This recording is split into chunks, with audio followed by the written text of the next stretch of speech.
بسم اللہ الرحمن الرحیم۔ السلام علیکم۔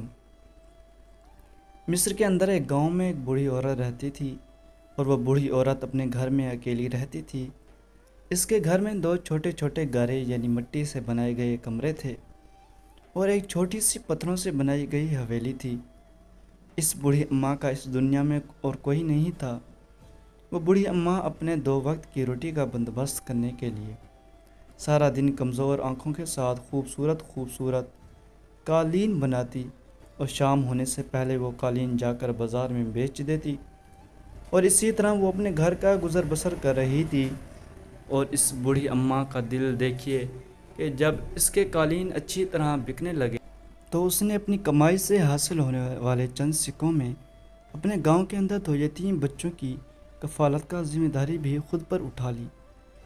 سارے گاؤں والے حیران تھے کہ جس بوڑھی اماں کی گاؤں والوں کو مدد کرنی چاہیے تھی، وہ بوڑھی اماں گاؤں کے دو یتیم بچوں کی کفالت کر رہی ہے۔ اور اس بوڑھی اماں کے بنائے گئے قالین اتنے مشہور ہوئے کہ وہ بڑے بڑے بازاروں کے اندر بوڑھی اماں کے قالینوں کے چرچے ہونے لگے، اور بعض مورخین یہ بھی کہتے ہیں کہ اس بوڑھی اماں کے ہاتھ کے بنائے گئے قالین سلطان صلاح الدین ایوبی رحمۃ اللہ علیہ کے محل تک بھی جاتے تھے۔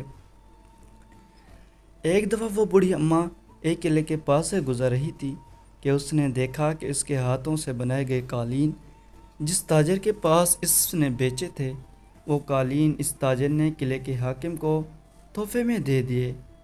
قلعے کے حاکم نے جب قالین دیکھے تو اس نے تاجر کو کہا کہ یہ قالین تم نے کہاں سے لیے؟ میں یہ قالین بنانے والی ماہر کاریگر سے ملنا چاہتا ہوں۔ تو اس نے بتایا کہ ہمارے گاؤں کے اندر ایک بڑھیا رہتی ہے، اور وہ اتنے خوبصورت قالین بناتی ہے۔ تو یہ سن کر قلعے کے حاکم نے کہا، اے تاجر، تم اس بڑھی اماں کو ابھی اور اسی وقت بلا کر لاؤ تاکہ میں اس کو کچھ انعام و اکرام دے سکوں۔ یہ ساری باتیں وہ بڑھی عورت سن رہی تھی، اور اسے بہت خوشی ہوئی کہ اس کے ہاتھوں کے بنائے گئے قالین اتنے بڑے حاکم کو بھی پسند آ گئے۔ اور اس تاجر نے حاکم کو کہا، حضور، وہ بوڑھی اماں ابھی بازار کے اندر تھی، لگتا ہے وہ ابھی گھر نہیں گئی ہوگی، میں اس کو لے کر آپ کے پاس آتا ہوں۔ لیکن جب بوڑھی اماں نے یہ بات سنی تو بوڑھی اماں اسی بازار کے اندر ایک کونے میں چھپ گئی تاکہ وہ تاجر اس کو تلاش نہ کر سکے، کیونکہ وہ بوڑھی اماں بہت خوددار تھی اور کسی کے ہاتھوں انعام لے کر اپنے ضمیر کو مارنا نہیں چاہتی تھی۔ بوڑھی اماں نے اپنی زندگی میں بہت برے حالات دیکھے، اپنے شوہر کو بھی کھویا اور اپنے نوجوان بیٹے کو بھی کھو دیا، لیکن یہ سب کچھ ہونے کے بعد بوڑھی اماں نے کبھی کسی کا احسان خود پر نہیں لیا، حتیٰ کہ اس عمر میں بھی وہ گاؤں کے دو یتیم بچوں کی کفالت کر رہی تھی۔ اس تاجر نے بوڑھی اماں کو پورے بازار کے اندر تلاش کرنے کی کوشش کی، لیکن وہ بوڑھی اماں اس تاجر کو نہیں ملی۔ وہ بڑا حیران ہوا کہ بوڑھی اماں کہاں غائب ہو گئی۔ اگر آج بوڑھی مل جاتی تو وہ قلعے کا حاکم اس کے قالین دیکھ کر اتنا خوش ہوا کہ اس کو مال کر دیتا۔ لیکن اس کی قسمت دیکھیں کہ بوڑھی ماں کہیں غائب ہو گئی، لیکن وہ تاجر بھی نہیں جانتا تھا کہ وہ بوڑھی اماں اتنی خوددار ہے کہ انعام کا سن کر خود چھپ گئی۔ وقت گزرتا رہا اور اس بوڑھی اماں کے قالینوں کے چرچے پورے مصر کے اندر ہونے لگے، اور حتیٰ کہ جب خریدار بازار کے اندر آتے تو وہ نام لے کر کہتے کہ فلاں بوڑھی اماں کے ہاتھوں کے بنائے گئے قالین مل جائیں گے۔ لیکن اس بوڑھی اماں کے پاس اتنی طاقت نہیں تھی کہ وہ اتنے زیادہ قالین بنا سکے۔ وہ اپنی ضرورت کے مطابق قالین بناتی اور جا کر بازار میں بیچ دیتی، اور جو تاجر اس کو اچھے دام دیتا اس کے پاس بیچ کر اپنا ضروری سامان لے کر بقایا سونے کے سکے لے کر اپنے گھر پہنچ جاتی۔ وقت گزرتا رہا اور اس بوڑھی اماں کا زندگی کا گزر بسر انتھک محنت کی وجہ سے بڑے اچھے طریقے سے ہو رہا تھا۔ ایک رات بوڑھی اماں نے اچھی خاصی کمائی اپنے ایک دو پٹے کے پلو کے ساتھ باندھی اور رات کو سو گئی، کیونکہ اس سے پہلے وہ اپنی کمائی کو ایک صندوق میں ڈال دیتی تھی۔ لیکن اس رات بوڑھی اماں کے پاس پیسے کچھ زیادہ تھے۔ اس نے سوچا کہ کہیں کوئی چور یا ڈاکو نہ لے جائے، اور میری محنت کی کمائی کو لوٹ کر نہ چلا جائے۔ اور بوڑھی اماں ان سونے کے سکوں کو اپنے دوپٹے کے پلو کے ساتھ باندھ کر سو گئی۔ لیکن جب صبح اٹھی تو اس کی ہر چیز ویسے کی ویسی تھی، لیکن جب اس نے دوپٹے کو دیکھا تو وہاں سے سونے کے سکے غائب ہو چکے تھے۔ یہ دیکھ کر بوڑھی اماں رونے پیٹنے لگ گئی، لیکن وہ بوڑھی اماں اتنی خوددار تھی کہ اس نے آس پاس کے پڑوس کے لوگوں کو بھی نہیں بتایا کہ میری چوری ہو گئی۔ اس نے اپنے پورے گھر کو چھان مارا، لیکن اس بوڑھی اماں کو اپنے سکے نہیں ملے۔ بوڑھی اماں کو پتہ چل چکا تھا کہ میرے سکے کہیں گرے نہیں بلکہ چوری ہو گئے ہیں۔ اگلی رات بڑھیا نے پھر وہ سونے کے سکے ایک صندوق میں ڈالے اور اس صندوق کو اپنے ایک خستہ حال بستر کے نیچے چھپا دیے۔ لیکن جب صبح ہوئی تو بوڑھی نے دیکھا کہ وہ بستر بکھرا پڑا ہوا ہے اور صندوق اس کے باہر نکلا ہوا ہے، اور اس صندوق کے اندر سونے کے سکے غائب ہو چکے ہیں۔ یہ دیکھ کر وہ بوڑھی سار پیٹنے لگ گئی کہ آج دوسری مرتبہ میری محنت کی کمائی کوئی چوری کر کے لے گیا۔ لیکن وہ بڑھیا حیران تھی کہ اس شہر کے اندر اتنے بڑے امیر و کبیر تاجر رہتے ہیں، لیکن آخر صرف وہ چور میرے گھر ہی چوری کرنے کے لیے کیوں آتا ہے؟ تو 2-3 دفعہ ایسا ہوا تو بوڑھی اماں اگلی صبح خاموشی کے ساتھ گاؤں کے قاضی کے پاس پہنچی اور قاضی صاحب کو کہا، قاضی صاحب آج دوسری مرتبہ ایسا ہوا کہ جب میں صبح اٹھی تو میرے کمرے کے اندر رکھے ہوئے سونے کے سکے غائب تھے، اور مسلسل 2-3 راتوں سے میرے ساتھ ایسا ہو رہا ہے۔ میرے سارے دن کی کمائی کوئی ڈاکو لوٹ کر چلا جاتا ہے، آپ ہی کچھ کریں۔ قاضی صاحب نے کہا، اماں جی آپ کتنے سکے کما لیتی ہیں؟ تو بوڑھی نے کہا، قاضی صاحب میں دن کے 10 سے 15 سکے کما لیتی ہوں۔ یہ سن کر اس قاضی نے کہا، بوڑھی اماں میرے سپاہیوں کی ایک کی تنخواہ سینکڑوں سکے ہے، کیا آپ بتائیں کہ آپ کے چند سکوں کی خاطر میں آپ کی جھونپڑی کے ارد گرد سپاہی تعینات کروں؟ یہ سن کر بوڑھی اماں نے کہا، بیٹا چوری تو چوری ہوتی ہے، چاہے 1 سکے کی ہو یا پھر 1000 سکے کی، اور 10 سے 15 سکے بھی میرے لیے بہت بڑی رقم ہے، کیونکہ وہ میری خون پسینے کی کمائی ہوتی ہے۔ اس عمر میں ابھی اتنی کمزور آنکھوں کے ساتھ سارا دن محنت کرنے کے بعد بھی میں چند سکے کما لیتی ہوں، اور وہ چند سکے بھی میرے لیے بہت بڑی رقم ہوتی ہے۔ یہ سن کر قاضی صاحب نے کہا، میں پورے گاؤں کے اندر یہ اعلان کروا دیتا ہوں کہ اگر آج کے بعد کسی بھی چور نے آپ کے گھر کی طرف نظر بھی دوڑائی تو اس کو انجام تک پہنچا دیا جائے گا۔ قاضی نے اپنے سپاہیوں کو کہا کہ اس گاؤں کے اندر جتنے بھی چور ہیں ان کو جا کر کہہ دو کہ اگر تم بوڑھی اماں کے گھر میں ڈاکہ ڈالتے ہو یا چوری کرتے ہوئے پکڑے گئے تو تمہیں عبرت کا نشانہ بنا دیا جائے گا۔ تو یہ سن کر بوڑھی نے کہا، قاضی صاحب آپ کو کیسے پتہ کہ اس گاؤں کے اندر کون چور ہیں؟ تو قاضی صاحب نے کہا کہ میں نے قاضی کا عہدہ ایسے ہی حاصل نہیں کیا، میں جانتا ہوں کہ کون کیا کرتا ہے، گاؤں کے ہر آدمی کی حرکت پر میری نظر ہوتی ہے۔ یہ سن کر بوڑھی ماں چلی گئی اور اس کو اب امید تھی کہ آج کی رات میری چوری نہیں ہوگی۔ بوڑھی نے شام کے وقت بازار کے اندر قالین بیچے اور اپنی کمائی لے کر بڑی ہی حفاظت کے ساتھ اپنے گھر پہنچی۔ بوڑھی اماں نے ایک دیوار میں چھوٹا سا سوراخ کیا اور سوراخ کرنے کے بعد اس نے اپنے سونے کے سکے ڈال دیے۔ سونے کے سکے ڈالنے کے بعد اوپر مٹی سے وہ سوراخ بند کر دیا اور آگ کی تپش کی وجہ سے وہ والی جگہ بھی سکھا دی۔ اب بوڑھی عورت کو بھی محسوس نہیں ہو رہا تھا کہ اس نے اس دیوار کے اندر کچھ چھپایا ہے، لیکن بوڑھی عورت نہیں جانتی تھی کہ چور بوڑھی عورت سے بھی زیادہ چالاک ہے۔ اگلی صبح جب بڑھیا نے دیکھا تو دیوار میں چھوٹا سا سوراخ لگایا تھا، لیکن اس ڈاکو نے اس دیوار میں بڑا سا سوراخ کر کے دیوار کا بھی تختہ نکال دیا اور وہ سونے کے سکے بھی چرا کر لے گیا۔ بوڑھی اماں بڑی حیران و پریشان ہوئی کہ آخر یہ عجیب ڈاکو ہے، شہر کے اندر بڑے بڑے تاجر رہتے ہیں، لیکن مجھ غریب بوڑھی عورت کی کمائی کے ساتھ اس کی کیا ضد ہے؟